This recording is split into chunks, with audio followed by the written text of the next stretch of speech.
بسم اللہ الرحمن الرحیم۔ اللہ اکبر، سبحان اللہ، الحمدللہ، استغفر اللہ، الصلاۃ والسلام علیک یا رسول اللہ صلی اللہ علیہ وآلہ وسلم۔ ناظرین، جو لوگ قرآن الکریم کا روزانہ مطالعہ کرتے ہیں اور وہ خوش قسمت لوگ، صاحب نصیب لوگ جو ترجمہ اور تفسیر کے ساتھ پڑھتے ہیں، وہ کافی حد تک قرآن الکریم کے مقصد کو سمجھ جاتے ہیں۔ میں نے بھی جب اس کا مطالعہ شروع کیا تو اکثر اوقات بار بار جب اللہ رب العزت قصے بیان کرتا ہے اپنے انبیاء اکرام کے، رسولوں کے، تو میں بھی بعض دفعہ کہتا تھا کہ حضرت موسیٰ علیہ السلام کا قصہ تو بیان ہو گیا، یہ پھر سے بیان کیا جا رہا ہے، یہ پھر سے بیان کیا جا رہا ہے۔ تو میں اصل میں ان تمام حکمتوں کو سمجھنا چاہتا تھا۔ بعد میں مجھے پتہ چلا کہ اللہ رب العزت نے ان تمام انبیاء اکرام کے قصے ہم تک پہنچا کر، واقعات ہم تک پہنچا کر یہ ہمیں سمجھانے کی کوشش کی کہ زندگی کے معاملات جب کیسے ہوں تو ان سے کیسے ان میں صبر کیا جائے اور کیسے اللہ کی حکمت کو سمجھ کے اللہ رب العزت سے مغفرت اور اللہ سے دعا مانگی جائے۔ ان تمام جو قصص الانبیاء ہیں، ان کا مقصد مجھے یہ سمجھ میں آیا تاکہ ہمیں پتہ چلے۔ اسی طریقے سے نبی کریم صلی اللہ علیہ وآلہ وسلم کی زندگی پہ اگر آپ جو سیرت النبی پڑھیں، اگر ان کی زندگی کا سارا مطالعہ کریں تو آپ کو پتہ چلے گا کہ کس کس معاملے میں آپ صلی اللہ علیہ وآلہ وسلم نے کیا اور کیسے کیسے دعا کی۔ میں جب حدیث مبارک کا مطالعہ کر رہا تھا تو ایک حدیث میرے سامنے آئی کہ اگر کسی انسان کی زندگی میں مفہوم بیان کر رہا ہوں کہ اگر کسی انسان کی زندگی میں دکھ، غم اور شدید پریشانی آ جائے اور ایسی اس قسم کی پریشانی ہو جیسے حضرت یونس علیہ السلام کی زندگی میں پریشانی آئی تھی، جیسا کہ اللہ رب العزت نے قرآن کریم میں بھی فرمایا کہ جو اندھیرے والے، اندھیروں میں گرے ہوئے، یعنی مچھلی کے پیٹ والے، حضرت یونس علیہ السلام کی زندگی میں جب ایسا موقع آیا تو حضرت یونس نے اللہ رب العزت کی خدمت میں اور اپنے گناہوں سے توبہ کے لیے جو آیت پڑھی، وہ اگر آیت بندہ پڑھ لے تو اللہ رب العزت ضرور اس کی مدد کرتے ہیں۔ اس سے بڑھ کے خاص کیا بات ہوگی؟ آپ حضرت ابراہیم علیہ السلام کی زندگی کا مطالعہ کر لیں کہ آگ میں پھینکا گیا تو کون سی آیت پڑھی، جب خانہ کعبہ کی تعمیر کر رہے تھے حضرت ابراہیم علیہ السلام اور ان کے بیٹے حضرت اسماعیل علیہ السلام تو کیا کیا دعائیں کر رہے تھے، جب حضرت آدم علیہ السلام نے جب پھل کھا لیا جس سے منع کیا گیا تھا، اللہ ناراض ہوا، کیا دعا مانگی۔ اسی طریقے سے حضرت یعقوب علیہ السلام غمگین ہوئے، کیا دعا مانگی۔ ناظرین، یہ جو انبیاء اکرام کی دعائیں ہیں، یہ سمجھ لیجئے کہ ہمارے لیے مختلف قسم کی جو ہماری جسمانی بیماریاں ہو جائیں، معاشی بیماریاں ہو جائیں، معاشرتی بیماریاں ہو جائیں، ہمارے لیے ہر قسم کی بیماریوں کے لیے یہ سمجھ لیجئے کہ یہ میڈیسنز ہیں۔ زندگی گزارتے ہوئے جب ہماری زندگی میں مشکل مرحلے آ جائیں تو ہمیں انہی چیزوں کا مطالعہ کرتے ہوئے انہی دعاؤں، اگر میں ان کو یہ کہہ سکوں کہ یہ ہر بیماری کے، جیسے موبائل اپلیکیشنز میں پاس کوڈز ہوتے ہیں نا، آپ اپنے موبائل پہ پاس کوڈ لگاتے ہیں کہ کسی اپلیکیشن پہ لگاتے ہیں وغیرہ وغیرہ، تو یہ اگر آپ کام کرنا ہے تو یہ اپلیکیشن استعمال کریں، یہ کام کرنا ہے تو یہ اپلیکیشن استعمال کریں۔ ناظرین، اب بات آ جاتی ہے کہ ہماری زندگی میں جو سب سے مشکل ترین لمحے، یعنی ہماری زندگی میں جب مصیبتیں، غم، دکھ، تکلیفیں آ جائیں تو کون سی اپلیکیشن استعمال کریں۔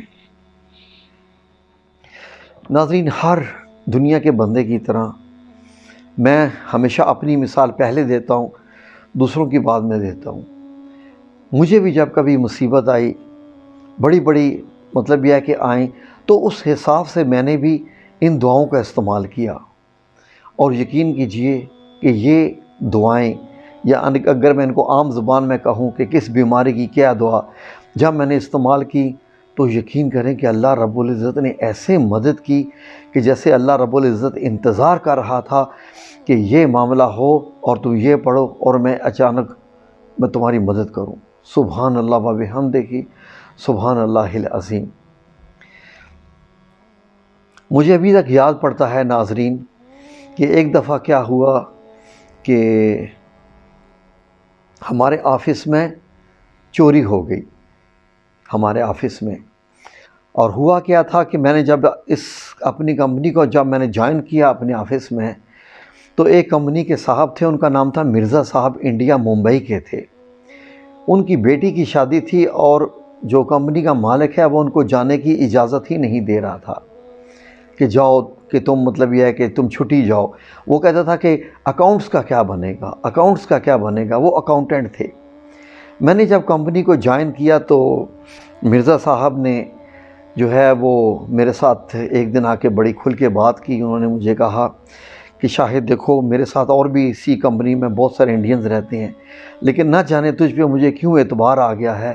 مسئلہ یہ ہے کہ یہ کفیل مجھے جانے نہیں دے رہا، اور میری بیٹی کی منگنی ہوئی ہے، لڑکا امریکہ سے آنے والا ہے اور ہم نے شادی کرنی ہے اور میرا جانا ضروری ہے، یہ مجھے جانے نہیں دے رہا، اور سال کے بعد چھٹی ہونی ہے اور مجھے 2.5 سال سے زیادہ ہو گیا، یہ مجھے چھٹی نہیں بھیج رہا، بتاؤ میں کیا کروں۔ میں نے کہا مرزا صاحب آپ بتائیے، میں آپ کے لیے کیا کر سکتا ہوں، میں حاضر ہوں۔ انہوں نے کہا کہ وہ کہہ رہا ہے کہ کوئی اکاؤنٹنٹ لے کے آؤ، اور وہ جب اکاؤنٹنٹ آئے گا تو میں تمہیں چھٹی جانے دوں گا۔ اب اکاؤنٹنٹ 2-3 بندے لا چکا ہوں، اس کو پسند ہی نہیں آئے اور یہ ان کو نکال دیتا ہے۔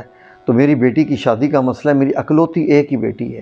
اگر یہ ویڈیو مرزا صاحب دیکھ رہے ہیں، ممبئی والے مرزا صاحب، یاد کیجئے انڈسٹری مشینری کمپنی جویل میں جب آپ کے ساتھ یہ میری باتیں ہو رہی تھیں، اللہ کرے اللہ آپ کی زندگی اور صحت دے، تو میرے سے رابطہ کیجیے گا پلیز اگر آپ یہ میری ویڈیو دیکھ رہے ہیں تو، یا ان کی کوئی اور فیملی کا ممبر دیکھ رہا ہے۔ مرزا صاحب، ان کی مسز حیدرآباد انڈیا سے تھی اور مرزا صاحب ممبئی کے تھے۔ تو اینی وے میں قصہ آپ کو بتا رہا ہوں۔ مرزا صاحب نے کہا کہ اگر تم اکاؤنٹنسی سیکھ لو، تم میں لرننگ پاور بہت زیادہ ہے، تم نے آتے ہی آفس کا جو ہے وہ پروکیورمنٹ ڈپارٹمنٹ تم نے سنبھال لیا ہے، سیکرٹری کا کام تم نے سنبھال لیا ہے، مین پاور تم نے سنبھال لی ہے۔ آج تو تم صرف سمپل ایک سیکرٹری کے طور پہ تھے، اور اب تم نے یہ ساری ڈپارٹمنٹ سنبھال لی ہے، باقی رہ گیا ہے اکاؤنٹس کا ڈپارٹمنٹ، یہ تم سیکھ لو تو میرا کچھ بن سکتا ہے۔ میں نے کہا مرزا صاحب حاضر، آپ نے بچی کے لیے جو کہا ہے، آپ کی بیٹی کے لیے شادی ہے، تو آپ مجھے بتائیے میں نے کیا کرنا ہے۔ تو مرزا صاحب نے روزانہ کی بنیاد پر مجھے جو ہے وہ اکاؤنٹس سکھانا شروع کر دیا کہ اس طریقے سے جو ہم اکاؤنٹس بناتے ہیں، ڈیبٹس، کریڈٹس، اور ایک سافٹ ویئر ہوتا تھا، اس کا نام تھا ڈیک ایزی کے نام سے۔ تو اس میں جو ہے وہ انٹری ہونی ہوتی تھی، پھر اکاؤنٹس ریکنسیلیشن ہونی ہوتی تھی، پھر سارے واچرز بنتے تھے، پیمنٹس واچر، پیٹی کیش وغیرہ۔ الحمدللہ رب العالمین، بڑا مختصر میں کر رہا ہوں، میں نے وہ سارا سیکھ لیا۔ وقت آیا کہ مرزا صاحب نے کفیل سے ہمارے کہہ دیا، کمپنی کے مال سے، جی کہ شاید نے اکاؤنٹنسی سیکھ لی ہے، اگر آپ مجھے اجازت دیں تو یہ اکاؤنٹنسی کرتا رہے گا تو میں اتنے میں چھٹی ہو کے آ جاؤں۔ کفیل نے کہا ہاں شاید۔ میں نے کہا جی آپ جیسے مرزا صاحب کہہ رہے ہیں۔ تو کفیل نے کہا ٹھیک ہے، 1 ہفتہ تم پوری اکاؤنٹنگ کرو، ابھی میں اس کو چھٹی نہیں جانے دوں گا۔ 1 ہفتہ میں نے پورا کام کیا، سارے واچرز بنائے، کفیل مجھے لا کے کہتا رہا کہ انٹری کر کے دکھاؤ، یہ کر کے دکھاؤ، بک اپ ڈیٹس کر کے دکھاؤ، یہ کر کے دکھاؤ۔ تو الحمدللہ رب العالمین جب پاس ہو گیا تو اس نے جناب اجازت دی اور مرزا صاحب گئے۔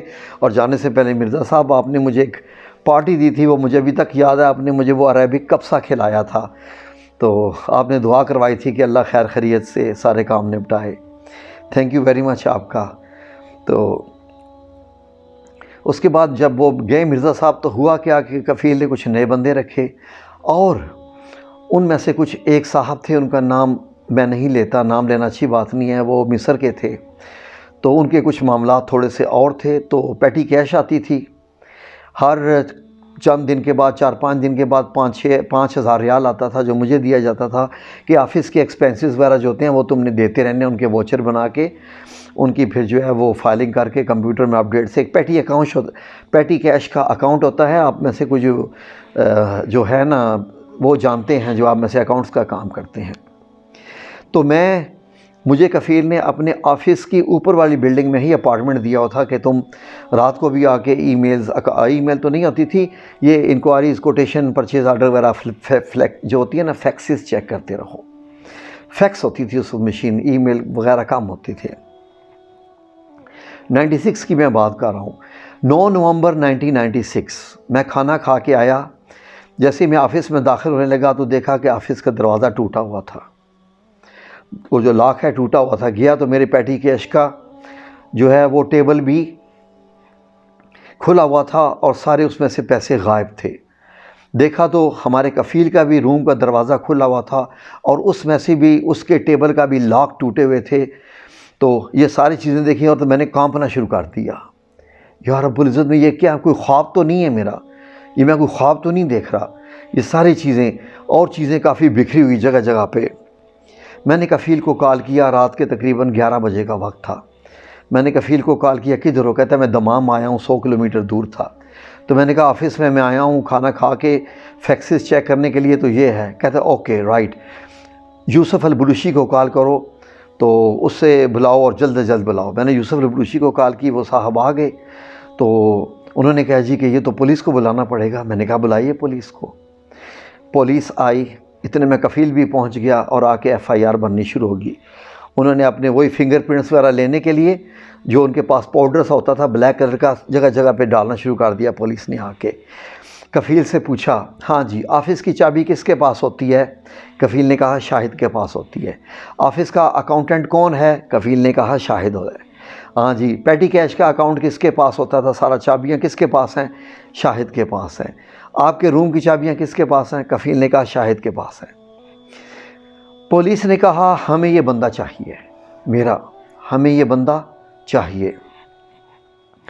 کفیل نے اب اپنا ایک دم دماغ کا تیور بدل لیا، اس کو کچھ شک ہو گیا. تو کفیل نے کہا کیوں چاہیے؟ انہوں نے کہا کہ ہم نے اس سے تفتیش کرنی ہے. کفیل نے کہا سوری، میرے پیسے چوری ہو گئے، الحمدللہ صرف پیسے چوری ہوئے ہیں. مین چیز میرے سارے امپلائیز کے پاسپورٹ تھے، وہ یہیں کے یہیں ہیں. I don't mind, you can go. میں اپنا کیس واپس لیتا ہوں. پولیس نے کہا نہیں، اب کیس واپس نہیں ہو سکتا. کفیل نے کہا کہ اگر تمہیں شاہد کو لے کے جانا ہے تو میں پھر کیس واپس کروں گا. یقین کریں کہ اس بندے کے یہ الفاظ تھے اور مجھے ایسے لگ رہا تھا کہ اس بندے نے مجھے ہمیشہ کے لیے خرید لیا ہے، ہمیشہ کے لیے خرید لیا ہے. میں اس کے لفظ پولیس نے کہا نہیں بھائی ہمیں یہ بندہ چاہیے. یہ آئے ہمارے ساتھ پولیس اسٹیشن آئے، FIR لکھنی ہے. پولیس نے کہا، کفیل کہتا ہے یہیں FIR لکھو، اس بندے کو میں نہیں جانے دوں گا یہاں سے، آپ نہیں لے کے جا سکتے. کفیل کو کچھ اور خطرہ پڑ گیا تھا کہ یہ نہ ہو کہ کوئی مار پیٹ کے یہ بات منوائیں یا کیا کریں یا ایسے کریں. تو پولیس نے کہا دیکھیے ہم آپ کے ساتھ وعدہ کرتے ہیں کہ ہم نے صرف FIR کرنی ہے. کفیل نے کہا ٹھیک ہے. کفیل نے یوسف البلوشی جو PRO تھا کمپنی کا، اس کو بھیجا کہ اس کے ساتھ جاؤ شاہد کے، تم سعودی ہو اور دیکھنا یہ شاہد کو ہاتھ تک نہ لگائے، ذہن میں رکھ لینا ہاتھ تک نہ لگائے. مجھے کوئی فکر نہیں ہے کمپنی کی جو مرضی چیز چوری ہو گئی ہے. میں گیا FIR لکھوائی. پولیس والے میرا چہرہ دیکھ رہے تھے. لکھواتے ایک دم پولیس والے نے میرے سینے پہ ایسے ہاتھ مارا رکھ کے. میں ڈر گیا. میں نے کہا یہ کیا ہوا ہے؟ تو اس نے سیدھا رکھ کے ہاتھ، اس نے چیک کیا کہ میرے دل کی دھڑکن کتنی تیز ہے. اس کے بعد ناظرین FIR مکمل ہوئی اور سب لوگوں نے اپنے اپنے فنگر پرنٹس دیے. سب سے پہلے میں نے دیے، کفیل نے بھی دیے، لیکن ایک شخص تھا آفس میں جس نے فنگر پرنٹ نہ دیے. انہوں نے پوچھا جی کوئی آپ کا امپلائی رہ گیا ہے کیونکہ کسی کے میچ نہیں ہو رہے. کفیل نے کہا ایک امپلائی رہ گیا ہے. کفیل نے اس بندے سے کہا، ایجپشن تھا، اس نے کہا میں نہیں دوں گا، میں کوئی چور ہوں؟ کفیل نے کہا تم چور نہیں ہو تو کیا میں چور ہوں؟ جو کمپنی کا مالک ہوں، میں نے فنگر پرنٹس دیے، تم کیوں نہیں دے رہے؟ ناظرین اس دن آفس میں شدید لڑائی ہوئی اور کفیل نے صرف تھپڑ نہیں اس کو مارے، اس سے کہا کہ میری نظروں سے دور ہو جاؤ، تم ہی چور ہو، آئندہ سے مجھے نظر مت آنا. کفیل نے اس کو نکال دیا اور کیس بھی ختم ہو گیا۔ اس دن ناظرین میں نے 20 نوافل ادا کیے شکرانے کے اللہ رب العزت کے ہاں۔ اور مجھے یاد ابھی تک کہ جب مجھے پولیس والے لے کے جا رہے تھے تھانے میں، تو میں صرف اور صرف ایک آیت تھی جو کہ میں پڑھ رہا تھا، اور وہ آیت تھی آیت کریمہ کی کہ لا الہ الا انت سبحانک انی کنت من الظالمین۔ اور یہ میں اس وقت بھی پڑھ رہا تھا جب میں نے آفس کے دروازے ٹوٹے ہوئے دیکھے تھے اور ٹیبل بھی سب ٹوٹے ہوئے دیکھے تھے، سارے ڈرارز جو ہوتے ہیں آفس کے، اور پیسے نہیں پائے تھے، تو لا الہ الا انت سبحانک انی کنت من الظالمین۔ یقین کیجئے کہ وہ دن مجھے پتہ چلا کہ جب آپ آیت کریمہ پڑھتے ہیں، اللہ رب العزت آپ کو کیسے عزت بخشتا ہے، کیسے آپ سے غم دور کر دیتا ہے، کیسے آپ کے معاملات درست کر دیتا ہے۔ اس واقعے کے بعد کفیل نے میری سیلری بھی ڈبل کر دی، اور کفیل نے یہ کہا کہ جب تک تم سعودی عربیہ رہو گے تم میرے ساتھ ہی کام کرو گے۔ اور میں نے اس وقت یہ کہا، اب جب وہ کہہ رہا تھا پولیس والوں کو کہ مجھے اپنے سے زیادہ اس شاہد پہ اعتبار ہے، اور جب کہ میں اس کے ویزے پہ ابھی نہیں تھا، میں کسی اور کے ویزے پہ تھا۔ یقین کیجئے ناظرین، میں نے اپنے ساتھ وعدہ کر لیا تھا کہ جس بندے کو مجھ پہ اتنا اعتبار ہے تو میں بھی جب تک سعودی عربیہ رہوں گا اور اسی کے ساتھ کام کروں گا۔ اور 23 ایئرز وہی میرا کفیل رہا۔ اور اینڈ پہ بھی جب میں نے اس سے فائنل ایگزٹ مانگی کہ میں پکا جانا چاہتا ہوں، تو اس نے مجھے کہا کہ شاہد میری ڈکشنری میں تمہارے لیے پکا بھیجنا ہے ہی نہیں ہے۔ تو پھر مجھے اس کے ساتھ یہ کرنا پڑا کہ میں چھٹی آیا اور واپس گیا نہیں ناظرین۔ اتنا اس کو مجھ پہ اعتبار تھا کہ جب اس نے کسی کو اماؤنٹ بھجوانی ہوتی تھی اور میں اس کے ویزے پہ بھی نہیں تھا، اور لاکھ ریال وہ آ کے میرے پاس جو ہے وہ تھیلے چھوڑ دیتا تھا اور کہتا تھا شاہد یہ بینک میں جا کے اس بندے کو ٹرانسفر کر جاؤ، اس بندے کو ٹرانسفر کر جاؤ، اس کے کر جاؤ۔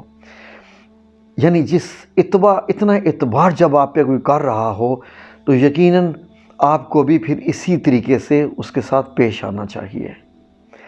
میں نے بھی اپنی طرف سے پوری وفا نبھائی اس شخص کے ساتھ۔ آج بھی میرے ساتھ سلام دعا ہوتی ہے۔ اس کا بیٹا جو اس وقت آ کے 6 سال کا 5 سال کا بیٹا میرے ساتھ جو ہے وہ گیمز کھیلتا تھا، اور میں اس کو کھلاتا رہتا تھا کہ بچہ آ جائے ادھر آ کے کھیل۔ آج کل وہ کمپنی کا مالک ہے اور وہ بھی مجھے کال کرتا ہے اور وہ مجھے کہتا ہے کہ میں نے تمہیں اپنا ایسے ہی پایا جیسے میرا سگا چچا ہوتا ہے۔ تو یہ ناظرین کچھ کہانی تھی۔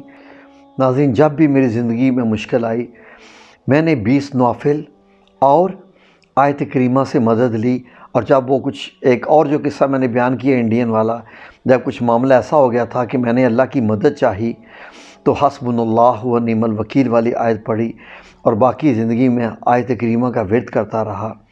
یقین کیجئے مجھے نہیں پتا کہ لوگ 1.25 لاکھ پڑھتے ہیں، کتنے لاکھ پڑھتے ہیں، جو بھی ہے، میرا تو یہ اندازہ ہوتا تھا کہ میرا یہی طریقہ کار تھا کہ بس سجدے میں پڑھ جاؤ اور آیت کریمہ کا ورد شروع کر دو، سجدے میں پڑھ جاؤ اور دعائیں شروع کر دو۔ میں ہاتھ اٹھا کے دعائیں کم اور سجدے میں جا کے زیادہ دعائیں مانگتا ہوں۔ میرا یہی انداز ہے، اللہ نے آج تک قبول کی ہے۔ اللہ سب کی کرتا ہے، میں کوئی اللہ کے لیے اسپیشل یا لاڈلا نہیں ہوں۔ آپ لوگوں کے درجات مجھ سے زیادہ بھی ہو سکتے ہیں اور ہوں گے، ڈیفینیٹلی ہوں گے انشاءاللہ باذن اللہ تعالیٰ۔ کریے بھروسہ اللہ پہ، کیجئے ورد اس آیت کا، اور دیکھیں کہاں آپ کی آیات رہ جاتی ہیں۔ لیکن اس آیت کو ایسے ہی نہیں ورد کرنا۔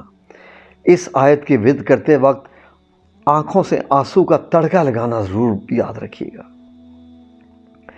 دال میں تڑکا لگاتے ہیں تو اس میں سارا ٹیسٹ پیدا ہوتا ہے۔ جب آپ کی دعاؤں میں آپ کے آنسو جب شامل ہو جاتے ہیں پھر وہ بہت کام کرتی ہیں، یقین کیجئے۔ آمین یا رب العالمین۔